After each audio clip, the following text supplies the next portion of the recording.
लाला लाजपत राय कहा करते थे, 3 शब्दों के अंदर बोलते थे, इस अंग्रेजों के आक्रमण का परिणाम हुआ de Hinduization, de nationalization, de socialisation.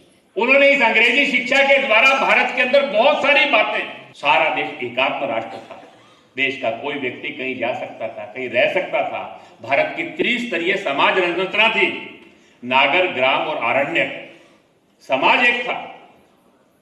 Bharat की संस्कृति इस आरण्यकों में से निकली।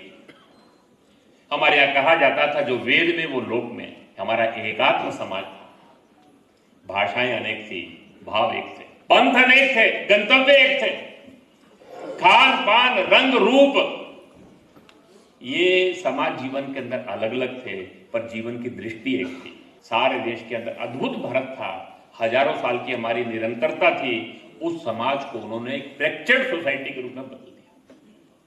आज ये जो हम सुनते हैं एससी, एसटी, ओबीसी, ये अपना समाज नहीं था। ये जो आज सुनते हैं हमारे यहाँ कास्ट, ऐसी कास्ट नहीं थी हमारे यहाँ।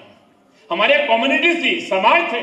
हमारे यहाँ जातियां नहीं थी, ये जाति शब्द हमारा नहीं था। हमारे समाज के अंदर कम्युनिटीज होती थी, एक एक काम करने वाली कम्युनिटी होती थी। दुर्भाग्य से 100, 125 साल, 150 साल के अंदर हम अपने मूल से कट गए।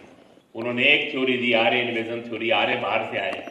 वो आर्य बाहर से आए, वो जो थ्योरी दी, आर्य देश को उन्होंने आर्य, द्रविड़, आदिवासी, मूल निवासी, मंगोलाइट, सारे समाज के अंदर तरह तरह की पहचाने। हजारों साल भारत के अंदर अनेक राज्य थे। भारत में कभी भाषा के आधार पर राज्य नहीं था। हमारे यहां कोई राज्य राजा के आधार पर नहीं था। 1000 साल, हजारों साल की जो भारत की यात्रा है, केवल 100, 125 साल के अंदर अंग्रेजों ने हमें हमारे मूल से काट दिया, जिसका परिणाम आज हम देखते हैं।